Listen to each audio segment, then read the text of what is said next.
Hello friends, मैं आपके सामने क्लास 4 लेकर आया हूँ जेल मास्टर की। और ऐसे भी अब पिछली थर्ड क्लास के अंदर मेरे को कंफर्ट जोन आ गया कि मैंने आपको जो डिलीवर करना चाहता था वो मैं आपको एक्चुअल में डिलीवर कर दिया। ठीक है कि जहाँ तक मेरे को गैप लेके मैंने सारे कवर करने की कोशिश की है। ठीक है, जब जेल मास्टर की जब हमारी पूरी क्लास हो जाएगी तो हम एक सेशन रखेंगे जिसके अंदर मैं आपको सिखाऊंगा कि अकाउंट ग्रुप के अंदर नंबर कैसे डिजाइन करते हैं अगर आप ऐसे कोई इंप्लीमेंटेशन की फेज में। ठीक है, एज पर द इंडियस के फॉर्मेट के हिसाब से। ठीक है, हम वो डिस्कशन करेंगे। अब हमारी जो रिमेनिंग फील्ड रह गई थी जो डिस्कशन करने के लिए तो हम अब उसको हम डिस्कस कर लेते हैं। ठीक है, एक्सचेंज रेट डिफरेंस की करके फील्ड होती है एसएपी के अंदर। ठीक है, जेल मास्टर के अंदर एक्सचेंज रेट की होती है। ठीक है, ये एक फील्ड होती है जो जेल मास्टर के अंदर आपको मिलेगी। ठीक है, वहाँ पे आपको 4 डिजिट की आई थॉट कि 4 डिजिट की आपको 4 या 3 डिजिट की आपको वहाँ पे एक्सचेंज रेट डिफरेंस की डालनी होती है, जिसके बेस पर सिस्टम क्या करता है बैकग्राउंड से जेल उठा के लेकर आता है फॉरेन एक्सचेंज लॉस और गेन के। ठीक है, फॉरेन एक्सचेंज गेन और लॉस के।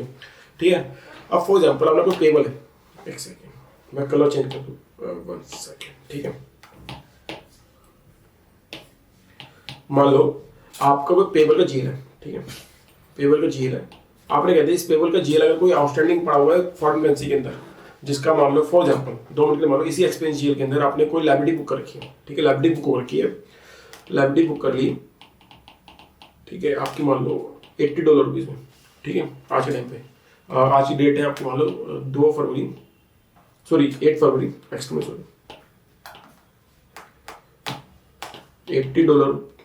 क्या कर रहा हूँ, सॉरी, मान लो $80 के हिसाब से मैंने लाइबिलिटी बुक कर ली और आज डेट है मेरी 8 फरवरी 2026। ठीक है, मान लो आपको बुक्स क्लोज करनी है 31 मार्च 2026 को। उस समय डॉलर का रेट है $82 पर $1 इज इक्वल टू 82। ठीक है, ठीक है, अब क्या होगा, आपको ₹2 से आपको लायबिलिटी बढ़ गई पर डॉलर। ठीक है, उसको आप क्या हुए अल्टीमेटली फॉरेन एक्सचेंज लॉस है, अब उसको बुक करना है आपको। ठीक है, तो अब जब भी आप फॉरेन एक्सचेंज वैल्यूएशन करोगे ईयर एंड पे जाके जब आपकी बुक्स अकाउंट क्लोज होती है तो जो ₹2 का जो डिफरेंस है ना, जो ₹2 का जो डिफरेंस है, $2 का जो डिफरेंस है that is called loss on foreign exchange. Loss on foreign exchange, loss on foreign exchange. जो ₹2 का जो लॉस है ना, आपको कहीं ना कहीं जाके बुक करना पीएनएल अकाउंट में।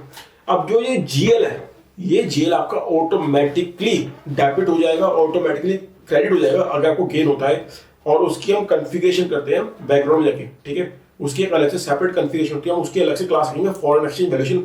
मैं आपसे पूछूंगा, देखो मैंने आपको बताया था ना एक्सचेंज रेट डिफरेंस की, तो क्या होता है फॉर एग्जांपल, तो ये ₹2 आपका $2 का लॉस कैसे उठ के आएगा, वो ऑटोमेटिक उठ के आएगा बैकग्राउंड से। और वो कौन सा जेल उठ के आएगा, वो जेल को कैसे मिलेगा, वो जेल मिलेगा आपको एक्सचेंज रेट डिफरेंस की के सामने जो आपने वहां पे बैकग्राउंड में सेंड किया हुआ। I think T code is OBA1। ठीक है, देखो एक टी कोड होता है OBA1। ठीक है, OBA1 टी कोड में जाओगे, उसकी एक ट्रांजेक्शन की होती है, आई थिंक KDB होती है और KDF, I need to check. इनमें से कोई एक की होती है जिसके एक ट्रांजेक्शन की होती है, उसके अंदर आपको असाइन करने होते हैं जीएल्स, फॉरेन एक्सचेंज लॉस और फॉरेन एक्सचेंज गेन के जीएल, फॉरेन एक्सचेंज लॉस और foreign exchange gain, foreign exchange loss और foreign exchange gain, foreign exchange loss और फॉरेन एक्सचेंज गेन के जीएल आपको असाइन करने होते हैं एक्सचेंज रेट डिफरेंस की पर। ठीक है, फॉर एग्जांपल मान लो मैंने यहाँ पे लॉस का जीएल असाइन कर दिया, मान लो फॉर एग्जांपल यहाँ पे लॉस का जीएल असाइन कर दिया, फॉरेक्स लॉस का जीएल असाइन कर दिया, और यहाँ पे फॉरेक्स गेन का जीएल असाइन कर दिया, और यहाँ पे एक्सचेंज की डाल दी मैंने, एक्सचेंज रेट डिफरेंस की डाल दी मान लो 1000। 2 मिनट के लिए मान लो दैट इज माई फॉरेक्स की। ठीक है, जब जितने भी जीएल आपने बनाए होंगे, अगर आपने उन जीएल में ये फॉरेक्स की असाइन की होगी, मतलब पेबल का जीएल बनाया आपने, पेबल के जीएल के अंदर अगर आपने एक्सचेंज रेट डिफरेंस की, दैट इज कॉल्ड फॉरेक्स की, एक्सचेंज रेट डिफरेंस की जब आपने 1000 डाली होगी, 1000 डाली होगी कहाँ पे, उस जीएल के अंदर, पेबल जीएल के अंदर। तो सिस्टम बैकग्राउंड में जब भी आप फॉरेन करेंसी वैल्यूएशन करेंगे, फॉरेन करेंसी वैल्यूएशन करोगे उस पेबल जीएल के लिए, तो सिस्टम ऑटोमेटिकली बैकग्राउंड से यही जीएल को उठा के ले आएगा। जब उसको डिफरेंस पोस्ट करना होगा डेबिट या क्रेडिट में, जब भी उसको डिफरेंस पोस्ट करना होगा, तो वो जीएल कहाँ से उठा के ले आएगा, यहाँ से, जो मैंने कहाँ डाले इस केडीबी और केडीएफ ट्रांजेक्शन की में, जो कि टी कोड OBA1, ये बैकग्राउंड में कॉन्फ़िगरेशन करनी होती है आपको फॉरेन करेंसी वैल्यूएशन करते समय, ठीक है। इसमें कोई दिक्कत, बिल्कुल ठीक है, यहाँ तक कोई दिक्कत तो नहीं ना, बिल्कुल ठीक है, ठीक है।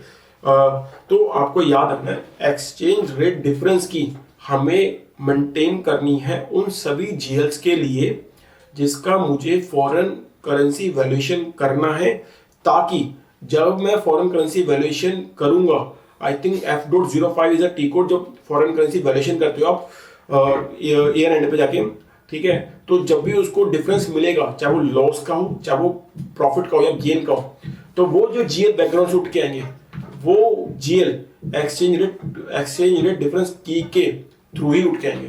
फॉर एग्जाम्पल मैं आपको एक एग्जाम्पल लेता हूँ, मान लो मेरे को जीएल है, ठीक है, पेबल का, ठीक है, ये पेबल का जीएल है, ठीक है, मान लो 1590 दे दी, मान लो, ठीक है, ये दे दी मैं एक्सचेंज का पेबल का जीएल। इसके सामने मान लो आपने एक्सचेंज रेट डिफरेंस की असाइन कर दी, मान लो 2 मिनट के लिए ERT1, ठीक है, 2 मिनट के लिए मान लो, ठीक है, ये एक्सचेंज रेट की डिफाइन कर दी आपने इस पर्टिकुलर जीएल में, ठीक है, डिफाइन कर दी, ठीक है, डिफाइन कर दी। तो अब क्या होगा, जब आपने इस की के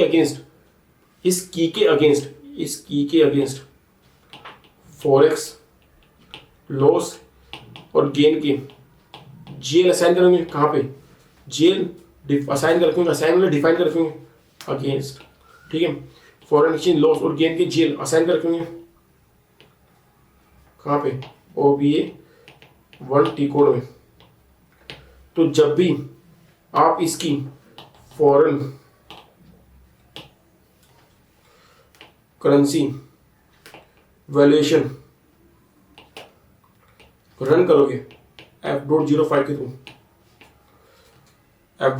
थ्रू, तो सिस्टम क्या करेगा, इस जीएल के सामने अगर लॉस आएगा तो फॉरेक्स लॉस का जीएल उठा लेगा, गेन आएगा तो फॉरेन एक्सचेंज गेन का जीएल उठा लेगा, ठीक है। जो मैंने OBA1 में जाके KDB या KDF ट्रांजेक्शन की में जो मैंने जीएल असाइन किए होंगे, इस एक्सचेंज रेट डिफरेंस की के अगेंस्ट जो मैंने जीएल डिफाइन किए होंगे, एक्सचेंज रेट डिफरेंस की के अगेंस्ट जो मैंने मेंटेन किया जीएल मास्टर में, ठीक है।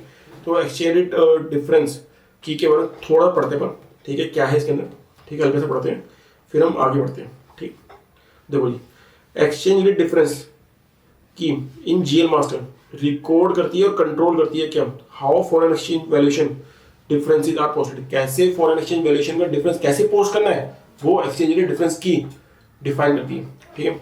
During the period end valuation processes it is crucial setting या क्रिटिकल सेटिंग, क्रूशियल कह लो या क्रिटिकल कह लो, settings for ensuring that exchange rate gains or losses are correctly recognized and posted to the appropriate GL account। मैंने बोला देखो OB09 नहीं है, आप लिखो OBA1, ठीक है, ये मेरे नोट्स में रिवाइज करके आपको सेंड कर दूंगा टेलीग्राम पे, आप टेलीग्राम से डाउनलोड कर लेना, ठीक है। OBA1 is the key transaction where आप मेंटेन करते हो एक्सचेंज रेट डिफरेंस की, assign foreign exchange rate GL, foreign exchange loss GL account, ठीक है।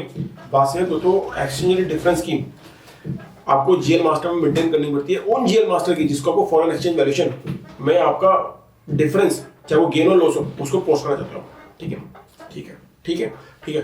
मैं आपको मजाक नहीं कर रहा हूँ, आप मेरे को थोड़ा सा टाइम मेरे साथ स्पेंड करो, बस मैं थोड़ा सा अपनी चीज़ें स्टेबल करने लगा हूँ। जब मैं थोड़ा स्टेबल हो जाए तो मैं आपको इतनी फिको की क्लास डालता हूँ, आप मेरे साथ जुड़े रहना, आपको मजा आएगा, because I am a chartered accountant, I know कि फाइनेंस कैसे चलता है और मेरे को कैसे एसएपी को यूज करना है उस फाइनेंस को चलाने के लिए, बस इतना, बिल्कुल ठीक है, ठीक है। तो एक्सचेंज रेट डिफरेंस की आपको उन सभी जीएल मास्टर में असाइन करनी है उन सभी जीएल मास्टर में असाइन करनी है जिन जीएल मास्टर पे आपको फॉरेक्स लॉस और फॉरेक्स गेन कैलकुलेट करना है, ताकि जब भी आप पीरियड एंड क्लोजिंग एक्टिविटी में फॉरेन करेंसी वैल्यूएशन या फॉरेन एक्सचेंज लॉस और गेन कैलकुलेट करोगे FF.05 या F.05 में टी कोड एग्जैक्टली रिमेंबर नहीं है, मैं आपको बता दूंगा जल्दी जब मैं फॉरेन करेंसी वैल्यूएशन कन्फिगरेशन करूंगा।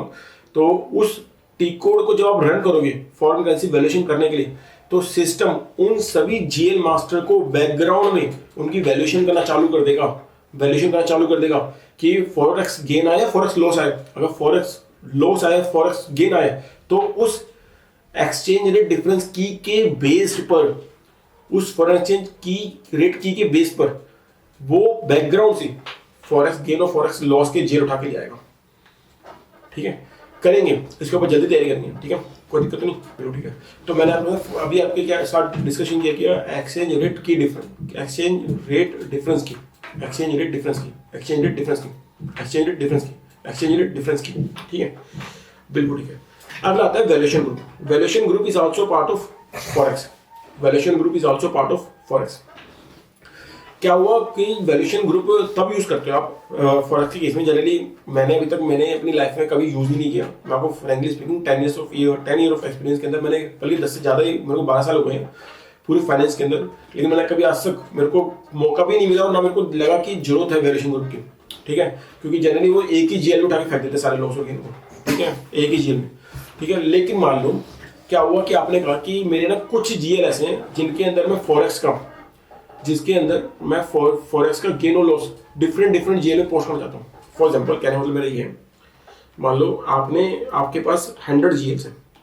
ठीक है, 100 जीएल्स है, 100 जीएल्स है जिसके अगेंस्ट आपको फॉरेन करेंसी वैल्यूएशन करना है। लेकिन आपने बोला कि मेरे 80 जीएल्स ऐसे हैं। ठीक है, 80 जीएल्स ऐसे हैं, ठीक है, जिसके अगेंस्ट मैं चाहता हूं कि दूसरे जेल उठ के, कि मान लो आपने कह दिया कि फॉरेक्स लॉस फॉरेक्स गेन, और यहां पे आपने नाम दे दिया इंडिया, साथ में जोड़ दिया इंडिया। मान लो दूसरी करेंसी दूसरी कंट्री में आप काम कर रहे हो।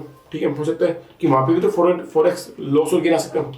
तो यहाँ पर फॉरेक्स गेन, मान लो जर्मनी, आपने नाम ऐसे दे दिए 2-3 वो फॉरेक्स लॉस और गेन के नाम अलग अलग दे दिए आपने। ठीक है, और फॉरेक्स लॉस जर्मनी। ठीक है, आप चाहते हो कि 80 जीएल्स जो 80 जीएल्स हैं उनकी जब भी फॉरेन करेंसी वैल्यूएशन हो उनका फॉरेक्स का लॉस और गेन इन जीएल्स में उठे। ठीक है, और जो 20 जीएल्स हैं उनकी वैल्यूएशन जब भी हम करें फॉरेक्स करेंसी वैल्यूएशन करें, उनका लॉस और गेन इन जीएल में उठे। बिल्कुल ठीक है, बात तो सही कह रहा हूं मैं आपको।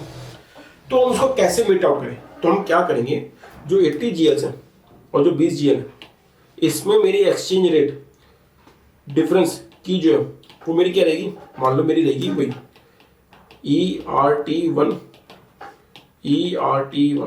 एक्सचेंज रेट की मेरी दोनों केस में सेम है। लेकिन मेरा जो वैल्यूएशन ग्रुप होगा इन दोनों के लिए,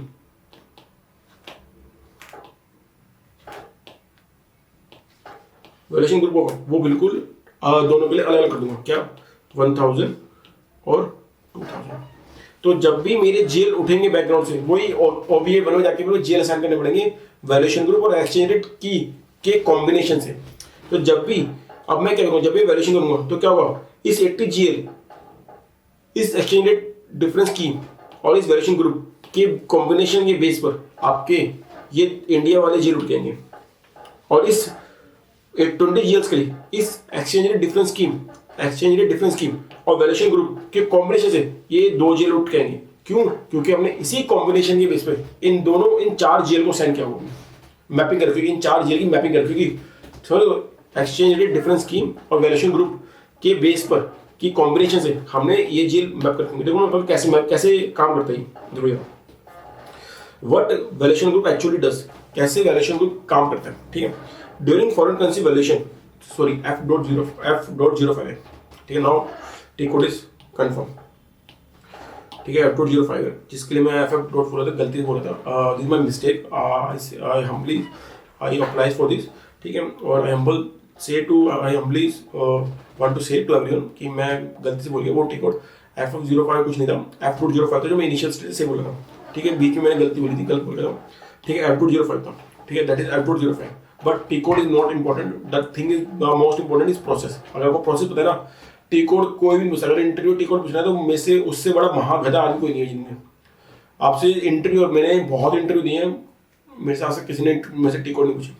मैंने इन्फोसिस दिया, KPMG, PwC, मैंने बहुत इंटरव्यू दिए हैं, ठीक है, विप्रो का और इरिक्सन, ठीक है, बहुत ही कंपनी में इंटरव्यू दिए। मेरे को आज तक मेरे से टी कोड किसी ने मिली, उनकी काफ़ी छोटी कंपनी में दिए मैंने, लेकिन टी कोड आज तक किसी ने मुझसे पूछे, ठीक है, ठीक है। तो टी कोड याद होना मैटर करते हैं, ठीक है। F.05 टी कोड है, ठीक है, ठीक है।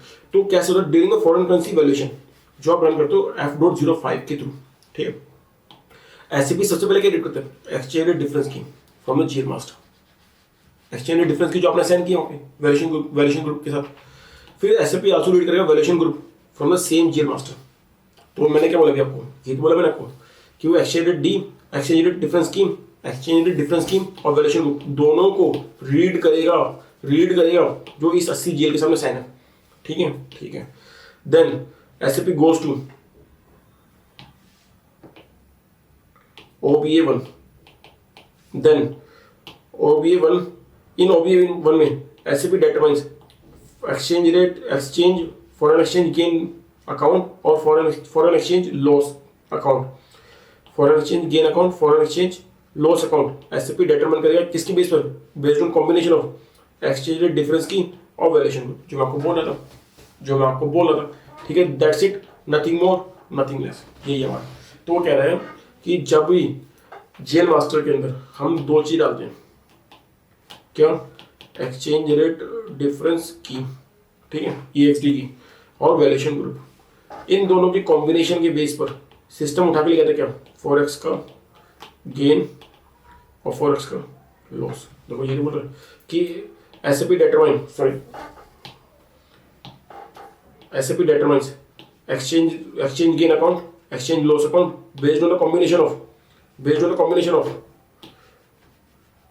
exchange rate difference की और वैल्यूएशन ग्रुप, नथिंग एल्स। तो हम क्या करते हैं, मेरा कहने वाला क्या, अगर मैं इसको सिंपल वे में कंक्लूड करूं, कंक्लूजन ये निकल के आता है, वैल्यूएशन ग्रुप और एक्सचेंज रेट डिफरेंस की के बेस पर आप अपने फॉरेक्स गेन और फॉरेक्स लॉस के GL को फर्दर क्लासीफाई कर सकते हो कि किस तरीके से आप अपनी फाइनेंस की पोस्टिंग चाहते हो आप, ठीक है, बिल्कुल ठीक है, ठीक है। तो मैंने आपके साथ दो एरिया डिस्कस किया, मतलब दो फील्ड के बारे में डिस्कस किया, एक्सचेंज रेट डिफरेंस की, सेकंड वैल्यूएशन ग्रुप, बिल्कुल ठीक है। Now my third part, that is called tolerance group. देखो टॉलरेंस ग्रुप क्या होता है, मैं आपको इसके बारे में बताता हूँ। टॉलरेंस ग्रुप क्या होता है कि SAP के अंदर SAP ने आपको फंक्शनलिटी दे रखी है, ठीक है, कि टॉलरेंस ग्रुप की GL मास्टर में। मैं आपको पहले एग्जांपल समझाता हूँ, तो आपको एग्जांपल के बाद इस टॉलरेंस ग्रुप की फंक्शनलिटी का महत्व समझ में आएगा, ठीक है। What is the importance of tolerance group, ठीक है। होता क्या था, जो मैंने अभी तक रिसेंटली जो एक क्लाइंट से बावली फेस किया, क्या कि मान लो मेरा टैक्स का अमाउंट बन रहा है, टैक्स पेबल मतलब GST आउटपुट बन रहा है, ठीक है, GST आउटपुट बन रहा है, मान लो मेरा, एक सेकेंड, हो क्या गया मेरे को आज, सॉरी, GST आउटपुट बन रहा है, मान लो मेरा 100 रुपये 97 पैसे, मतलब 100 रुपीज 97 पैसा, ठीक है। अब क्या हुआ, GST आउटपुट इतना बन रहा है। अब ये मेरे को आप लोग ये बताओ कि क्या आप 100 रुपीज 97 पैसा पे करोगे गवर्नमेंट को? नहीं, आप पे करोगे कितना गवर्नमेंट को, 101। तो जो 3 पैसा है, इसको कैसे एडजस्ट करूँ, एडजस्ट कैसे करूँ? और मैं नहीं चाहता कि बार बार बैठ के मैं इसको मैनुअल एंट्री डालूँ, इसका मैनुअल जेल यूज करूँ। क्लाइंट कहते हैं कि मेरे को मतलब यार 3 पैसे को मैं बार बार बैठ के 3 पैसे की एंट्री निकल जाता, मैं बार बार मेरे को जेल ढूंढनी जरूर पड़े। आप बैकग्राउंड में कुछ ऐसा करो कि 3 पैसा ऑटोमेटिकली एडजस्ट हो जाए और अपने ही बैकग्राउंड में एक करेक्ट जेल में जाके पुट साइन हो जाए, ठीक है। क्लाइंट आपको ही बोल रहे हैं, देखो 3 पैसा जब SAP के अंदर एडजस्ट करने जाते हो तो बार बार सिस्टम मांगता है where I need to put the difference, कहाँ डिफरेंस पुट करूँ, तो आप टॉलरेंस ग्रुप के थ्रू बता देते हो सिस्टम को, टॉलरेंस ग्रुप के थ्रू आप जीएल मास्टर में डाल सकते हो कि भाई इस टॉलरेंस मतलब tolerance scheme, reason not the tolerance group, it is also called tolerance scheme. ये भी 4 डिजिट्स की होती है, 3 to 4 डिजिट्स की होती है, 3 to 4 डिजिट्स की होती है टॉलरेंस की। आप वहाँ पर डिफाइन कर दोगे कि इन जीएल मास्टर के लिए फॉर एग्जाम्पल जितने भी टैक्सेशन में जीएल है विदाउट टैक्स के और जीएसटी के जितने भी पेपर के जेल हैं उनके अंदर टॉलरेंस की वहाँ पे टॉलरेंस की डिफाइन कर दो, टॉलरेंस की बोल लो, टॉलरेंस ग्रुप बोल लो, कुछ भी बोल लो, वहाँ पे वो डिफाइन कर दो। बैकग्राउंड में उसको सेटिंग कर दो, बैकग्राउंड में सेटिंग कर दो कि 60 रुपये तक का टॉलरेंस अलाउ कर रहे हैं या 100 रुपये तक का टॉलरेंस अलाउ कर रहे हैं, 2% अलाउ कर रहे हैं, 5% अलाउ कर रहे हैं। आप वहाँ पर डिफाइन कर सकते हो कि आप सिस्टम को, आपने सिस्टम को परमिशन दे दी कि अगर 2% तक का मतलब कि मान लो 100 रुपीज़ का 2% हो गया, 100 का 2% हो गया, 2 रुपये, अगर 2 रुपये तक का डिफरेंस मेरे को 2 रुपये तक, सिर्फ 2 रुपये तक मतलब कि 100 रुपीज़ जो भी मेरे बेस वैल्यू का 2 रुपीज़ तक का मैं डिफरेंस परमिट करता हूँ कि आप उसको इस जेल में ले जाना क्लियरिंग के टाइम पे, ठीक है, क्लियरिंग के टाइम पे इस जेल में ले जाना, दैट इज कॉल्ड टॉलरेंस की। मतलब कि ऐसे क्या होता है, बहुत बड़ी बड़ी कंपनियां जैसे रिलायंस हो गई, ठीक है, WSL हो गई, energy efficiency, steel authority of India हो गई, मिनरल एक्सप्लोरेशन कॉर्पोरेशन हो गया, रेल विकास हो गया, ठीक है, इंटरग्लोब टेक्नोलॉजी, इतनी बड़ी बड़ी कंपनियां, ये बहुत बड़ी बड़ी कंपनी है। इस कंपनियों के अंदर Jupiter wagon is also big company, ठीक है। आपका हल्दीराम, ये बहुत बड़ी कंपनी है, हल्दीराम हो गई, आपका टाटा ग्रुप, बहुत बड़ा Tata group, Tata power, Reliance digital, जो भी व्हाटएवर, कोई भी कंपनी ये 3 पैसे के लिए 3 पैसे के लिए अपना दिमाग नहीं खराब करेगी यार, इतना टाइम होता है, इतना उनके पास, इतना एफआई के बंदे को इतना काम होता है, वो 3 पैसों के लिए बार बार टाइम वेस्ट करेंगे ना, नहीं।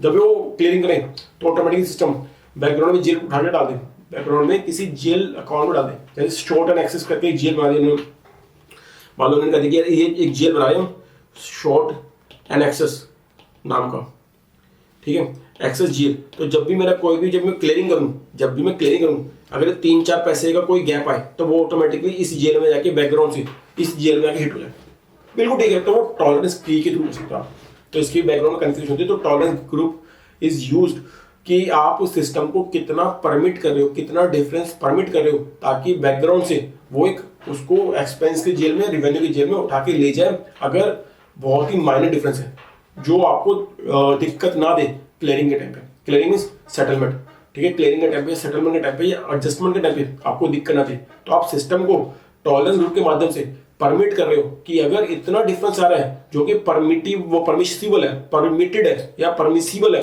तो उस डिफरेंस को आप क्या कर दो, उसको एक शॉर्ट एंड एक्सेस के जेल में जाके उसको असाइन कर दो आप, ठीक है। तो हम बैकग्राउंड में कन्फ्यूजन कर सकते हैं थ्रू अ टॉलरेंस की के माध्यम से, ठीक है, ठीक है जी। तो यहाँ पे टॉलरेंस ग्रुप की महत्वाकांक्षा बिल्कुल ठीक है। तो पढ़ लेते हैं टॉलरेंस ग्रुप के बारे में। Tolerance group control how much variance is allowed when posting to that GL. तो देखो कहाँ का permissible difference for posting, payment difference, cash discount, small rounding off difference.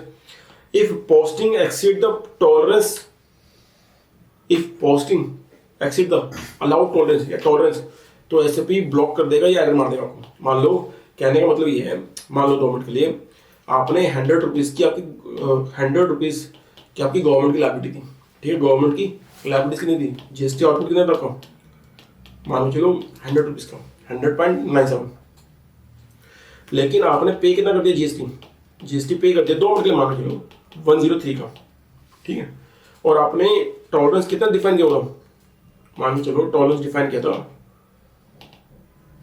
2%, ठीक है, तो 2% कितना हो गया, 2 रुपीज़ टॉलरेंस हो गया। तो मतलब कि मैक्सिमम कितने तक की अगर आपने पेमेंट की तो अलाउ कर देता हूँ 102.97, सिस्टम आपको क्या करेगा, एरर मार देगा कि भाई इसकी क्लियरिंग नहीं हो पाएगी। क्यों? क्योंकि यहाँ पे डिफरेंस मेरा अलाउड टॉलरेंस से ज़्यादा है, इस हमारे सिस्टम को एरर मार देगा। जो ये बोला चाह रहा है कि अगर एक पोस्टिंग एक्सीड हो रही है अलाउड टॉलरेंस से, पोस्टिंग मतलब पोस्टिंग कितनी है 103 रुपये की, अलाउड टॉलरेंस कितना आपका 102 रुपये 97 पैसे, ठीक है, तो एसएपी विल ब्लॉक या एरर दे देगा, ठीक है, डॉक्यूमेंट पे बात को।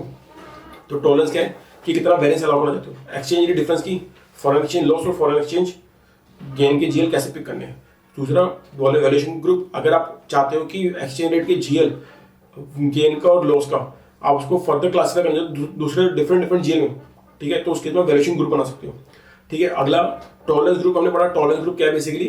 टॉलरेंस ग्रुप बेसिकली क्या है कि how much difference your organisation is allowed और is permitted for the system की बैकग्राउंड से वो इतना डिफरेंस ऑटोमेटिकली बैकग्राउंड से पोस्ट कर दे वाइल आप जब ईयर एंड में क्लियरिंग करोगे, आप ईयर एंड में क्लियरिंग करोगे आप। ठीक है, ठीक है। अच्छा जी, अब मेरा लास्ट टॉपिक जो बचता है आज की क्लास के लिए वो है इन्फ्लेशन की। क्या है? इन्फ्लेशन की। देखो जी, इन्फ्लेशन की क्या होती है मैं आपको बताता हूँ। देखो इन्फ्लेशन की क्या होती है कि काफी ऑर्गेनाइजेशन, काफी बड़ी बड़ी कंट्री की होती है ना, वेनेजुला, जिम्बाब्वे, ठीक है, इन कंट्रीज में ना इन्फ्लेशन ना एक हाइपर होता है, बहुत ही हाइपर होता है, जिसके लिए इंटरनेशनल अकाउंटिंग स्टैंडर्ड है फाइनेंशियल रिपोर्टिंग और इन्फ्लेशन। ठीक है, इनके लिए अलग से अकाउंटिंग स्टैंडर्ड है। तो ना इनको बताया जाता है कि आप ना आप ईयर एंड पे अपनी इतना इतना इन्फ्लेशन एडजस्ट कर लेना। ठीक है, तो अगर आप इन कंट्री में एसएपी इंप्लीमेंट कर रहे हो तो ये कंट्री आपको बताएगी कि इन जीएल पे हमारा इन्फ्लेशन एडजस्ट कर दो at the time of year and closing. ठीक है, तो जिन जिन जीएल पे आपको इन्फ्लेशन को एडजस्ट करना है, जिन जिन जीएल पे आपको इन्फ्लेशन को एडजस्ट करना है, specific for those countries that are suffering hyper inflation, तो उन जीएल्स के लिए आपको क्या बनानी पड़ेगी? इन्फ्लेशन की बनानी पड़ेगी। और बैकग्राउंड में उस की के बेस पर आपको सेटिंग करनी पड़ेगी, कन्फिगरेशन सेटिंग करनी पड़ेगी, जिसको मैं अलग से डिस्कस करूंगा कि क्योंकि मैं चाहता हूं उसको हर एक एंगल पूरे ग्लोब के अंदर आपको कहीं भी जाके आपको कोई इशू है तो आप उसको मैनेज कर सको, उसको कर सको। कन्फ्यूजन ना नहीं होनी चाहिए आपके मुंह से, हाँ ही निकलनी चाहिए आपके मुंह से। बिल्कुल ठीक है, ठीक है। तो उस इन्फ्लेशन की के बेस पर आप बैकग्राउंड से कॉन्फ़िगरेशन करोगे कि कितना परसेंट इन जीएल पे ईयर एंड क्लोजिंग पे, जब इन्फ्लेशन एडजस्टमेंट रनिंग चलाओगे ना बैकग्राउंड से ईयर एंड पे या मंथली एंड पे, तो वो ऑटोमेटिकली उन जीएल उतना ही इन्फ्लेशन एडजस्ट कर देगा। ठीक है, तो इसे कहते हैं इन्फ्लेशन की। तो लेट्स हम उसको भी पढ़ लेते हैं भाई। In SAP inflation key is used to support inflation accounting. मैंने अभी आपको बताया इंटरनेशनल अकाउंटिंग स्टैंडर्ड है जो कहता है फाइनेंशियल रिपोर्टिंग और हाइपर इन्फ्लेशन। ठीक है, फाइनेंशियल रिपोर्टिंग और hyper inflation mainly in countries where statutory inflation adjustments are required. Example Venezuela and Germany, वो and not Germany, extremely sorry, Zimbabwe और वेनेजुला, क्योंकि मैंने हिस्ट्री की बुक में पढ़ा है जिम्बाब्वे और वेनेजुला बहुत ज्यादा ही हाइपर इन्फ्लेटेड कंट्रीज है।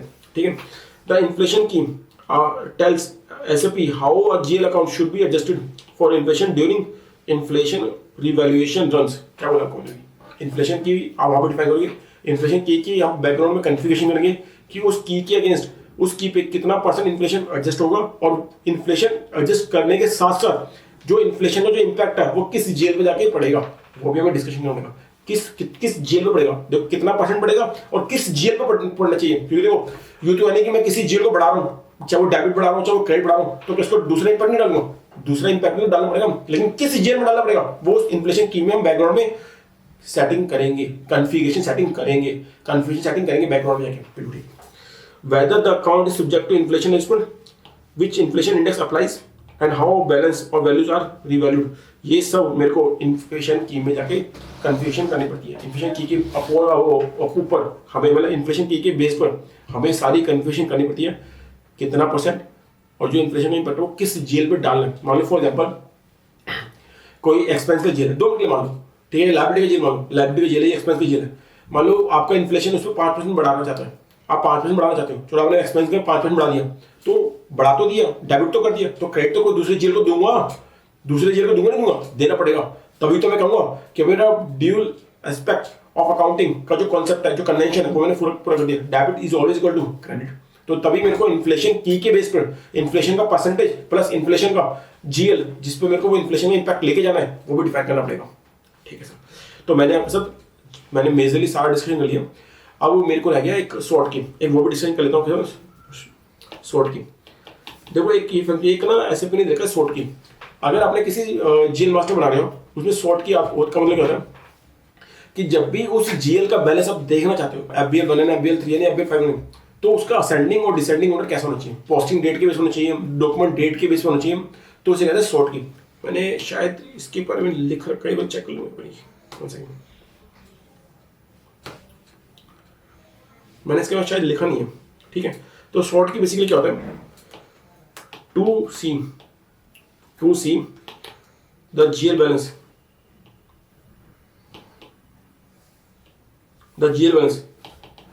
in which manner, किस मैनर देखना चाहते हो, ठीक है, असेंडिंग डिसेंडिंग, ठीक है। एग्जाम्पल पोस्टिंग डेट और posting date and document date, ठीक है, सॉरी, ठीक है, एक्सेट्रा। वहाँ पे बहुत तरीके के शॉर्ट की आपको ऑप्शन मिलेंगे कि आपको किस बेस पे असेंडिंग और डिसेंडिंग ऑर्डर में अरेंज करना चाहते हो, अपने उस जेल के डिस्प्ले का तरीका, डिस्प्ले मैनर, ठीक है, ठीक है सर। अब मैं आपके साथ दो पॉइंट को डिस्कस करता हूँ, फिर मैं क्लास को एंड करता हूँ, फिर एक लास्ट क्लास होगी जेल मास्टर की और वो ध्यान होगी, ठीक है, ठीक है सर। देखो मेरे को ना ये दो डिस्कशन करने हैं, 2 पॉइंट, ठीक है। मैं आपको ऐसे बता दूँ, देखो एक फंक्शनलिटी होती है पोस्ट ऑटोमेटिकली ओनली, ठीक है, पोस्ट ऑटोमेटिकली ओनली, और एक होती है सप्लीमेंट ऑटो पोस्टिंग, ठीक है। और एक होती है recall account ready for input, ठीक है। देखो ये तीनों चेकबॉक्स होते हैं, ये किस यहाँ ये चेकबॉक्स कहाँ पे मिलेंगे आपको, इस टैब में मिलेंगे वाले चेकबॉक्स, आपको ये मिलेंगे इस टैब में चेकबॉक्स, जो जाओगे ना इस वाले में, एक सेकेंड, जब जाओगे ना क्रिएट बैंक इस वाले में, मजे नहीं कलर दिया, इस चेकबॉक्स में आपको ये सारे के सारे क्या मिलेंगे, ये 3 चेकबॉक्स मिलेंगे, ठीक है। कौन सी देखिएगा, पहला चेकबॉक्स होगा पोस्ट ऑटोमेटिकली ओनली, ठीक है। अगर आपने जेल बनाते समय इस चेकबॉक्स पे क्लिक कर दिया तो उस जेल की मैनुअल पोस्टिंग अलाउ नहीं करेगा, प्रिवेंट कर देगा, ठीक है, ठीक है। क्या बोला चाह रहा हूं, it prevent manual for that particular jail,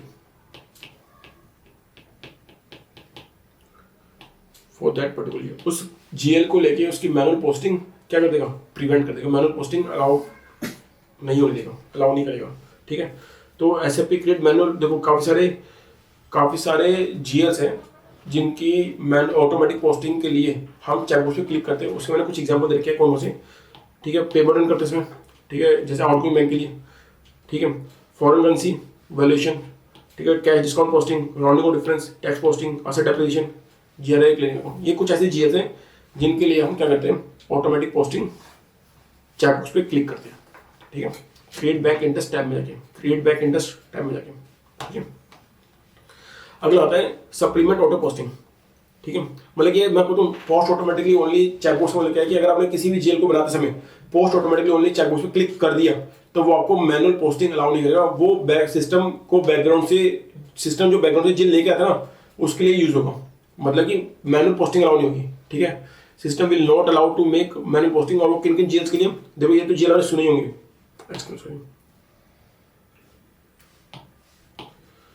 GRI clearing account, tax posting के GLs, rounding off difference GLs, foreign currency valuation, ये सब क्या है ऑटोमेटिक पोस्टिंग के लिए, ठीक है। जिनका जो एसएपी आपको डायरेक्ट पोस्टिंग अलाउ नहीं करेगा, इसकी मैनुअल पोस्टिंग से डायरेक्ट पोस्टिंग, ये जीएल उठाएंगे इनडायरेक्ट पोस्टिंग के थ्रू, ठीक है, ठीक है। एक आता है सप्लीमेंट ऑटो पोस्टिंग, ठीक है।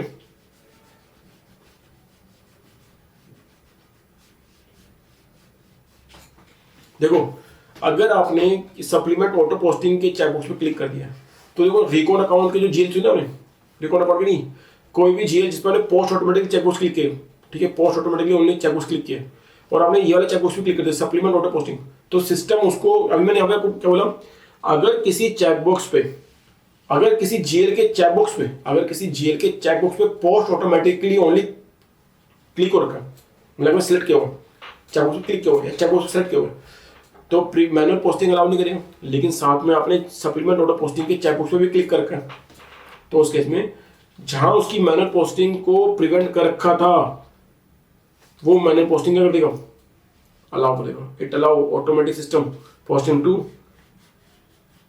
Made to the GL account in addition to normal manual posting, मतलब कि यहाँ पे अगर आपने इस चेकबॉक्स पे क्लिक कर रखा तो वो आपको मैनुअल के साथ साथ आपको ऑटोमेटिक दोनों पोस्टिंग अलाउ करेगा। तो मतलब कि जो यहाँ पे मैनुअल पोस्टिंग के ऊपर कंट्रोल था, यहाँ पे ये क्या कर रहा है, ये कंट्रोल दिखा रहा है, कंट्रोल ऑन मैनुअल पोस्टिंग। ये क्या कर रहा है, कंट्रोल ऑन मैनुअल पोस्टिंग। और क्या कर रहा है, ये removal of control, remove on control on manual posting. Sir तो अल्टीमेटली मैं बोलूँगा क्या चाहता हूँ, चाहिए। तो अगर आपने इस चेकबॉक्स पर क्लिक किया है तो manual as well as automatic posting allow कर देगा, और यहाँ पे कंट्रोल चलेगा मैनुअल पोस्टिंग पे। ठीक है जी, आगे चलते हैं। Recon account ready for input, एक ये फीचर हो रहा है recon account ready for input. मैंने अभी आपको क्या बताया, रिकॉन अकाउंट ना, अगर आपने कोई जेल बनाते समय कोई रिकॉन अकाउंट आपने सेलेक्ट किया हुआ है, तो उस रिकॉन अकाउंट के ऊपर आप डायरेक्ट पोस्टिंग नहीं कर सकते।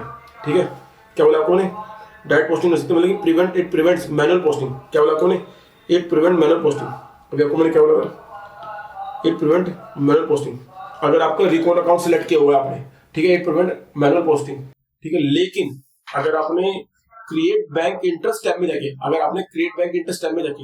अगर आपने recon account ready for input use कर लिया, तो जो फीचर मैनुअल और ऑटोमेटिक यहाँ पे था, वो चीज यहाँ पे हो जाएगी। मतलब it allow manual posting directly to recon account. This checkbox determine manual posting directly to recon account. This checkbox allow manual posting directly to recon account. मतलब क्या है, मतलब एक तरफ बोल रहे हो कि सर रिकॉन अकाउंट सिलेक्ट करने से, एक तरफ आप बोल रहे हो रिकॉन अकाउंट सिलेक्ट करने से मैनुअल पोस्टिंग अलाउ नहीं होती। मैनुअल पोस्टिंग अलाउ नहीं होती अगर मैंने रिकॉन अकाउंट के ड्रिल डाउन में जाके उन 3 सबलेज को सिलेक्ट कर लिया तो। लेकिन साथ में अगर आप क्रिएट बैंक इंटरेस्ट के टाइम में जाके इस खूबसूरत से फील्ड को recon account ready for input के चेकबॉक्स को अगर आप टिक कर देते हो, तो सिस्टम आपको रिकॉन अकाउंट के ऊपर भी मैनुअल पोस्टिंग अलाउ कर देगा। मतलब रिकॉन अकाउंट पे मैनुअल पोस्टिंग अलाउ हो जाएगी जो कि होती नहीं है। कहने लो ये, ठीक है। तो रिकॉन अकाउंट के ऊपर मैनुअल पोस्टिंग अलाउ हो जाएगी जो कि नहीं होती है अगर आपने रिकॉन अकाउंट सेलेक्ट किया हो। ठीक है, मतलब कि अगर रिकॉन अकाउंट के कंट्रोल को अगर आपको हटाना है तो इस चेकबॉक्स पर टिक कर लो, और अगर आपको ऑटोमेटिक पोस्टिंग के चेकबॉक्स का कंट्रोल हटाना है तो सप्लीमेंट ऑटो पोस्टिंग के चेकबॉक्स पर क्लिक कर दो। इतनी सिंपल स्टोरी है। तो मैं आपको नेक्स्ट टॉपिक वैसे इसको और 2-3 में बोलूंगा तो आपको याद आएगा। एक लास्ट क्लब चाहिए ओपन डाटा मैनेजमेंट और फील्ड स्टडी ग्रुप के ऊपर, देन जीएल मास्टर का पार्ट खत्म हो गया। ठीक है, we have to discuss now, then we have to discuss about document splitting and then उसके बाद leading and non leading major बच्चों वाला काम है। मैं आपको मजाक नहीं कर रहा, as a chartered accountant understand कि कैसे कैसे वो प्रिंसिपल डिजाइन होते हैं और उसको हमने इतना बड़ा हवा बना के इसके अंदर।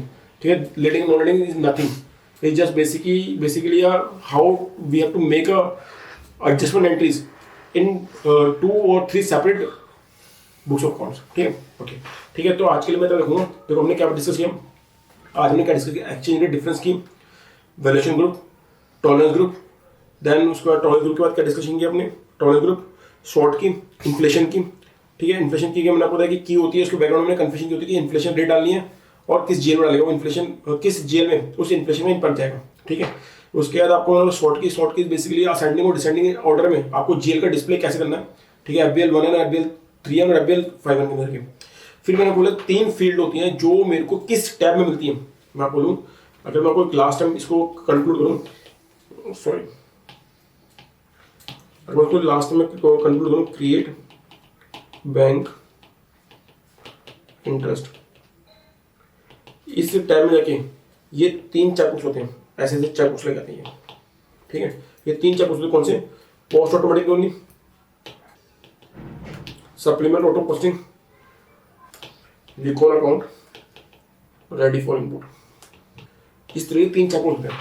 अगर आपने इस पर क्लिक कर दिया, मान के चलो, अगर आपने इस पर क्लिक कर दिया तो मतलब कि आप मैनुअल पोस्टिंग नहीं कर सकते, और अगर आपने इस पर क्लिक कर दिया तो आपको मैनुअल और ऑटोमेटिक दोनों अलाउड हो जाएगी। मतलब कि इन दोनों, ये दोनों भाई बहन है। ठीक है, भाई कह रहा है कि मैनुअल पोस्टिंग अलाउ नहीं करने दूंगा, तो बहन कह रही है सुन मेरी तरह से पर्सनल लड़ाई है, तूने मैनुअल पोस्टिंग अलाउ नहीं करने दी, मैं अलाउ कर दूंगी क्योंकि मेरी तेरे से लड़ाई है। ठीक है, recon account ready for input, इसका मतलब ये कि रिकॉन अकाउंट पे मैनुअल पोस्टिंग अलाउ नहीं होती। अगर उस कंट्रोल को आपको बाईपास करना है तो इस चेक बॉक्स पे क्लिक कर देना, recon account ready for input. जरा एक बार हम लास्ट टाइम उसको पढ़ लेते हैं क्या है बेसिकली, कि देखो recon account ready for input, ready for input is a GL account, in a GL account in which that is linked to a subledger account। छोड़ो तो इसको पास है।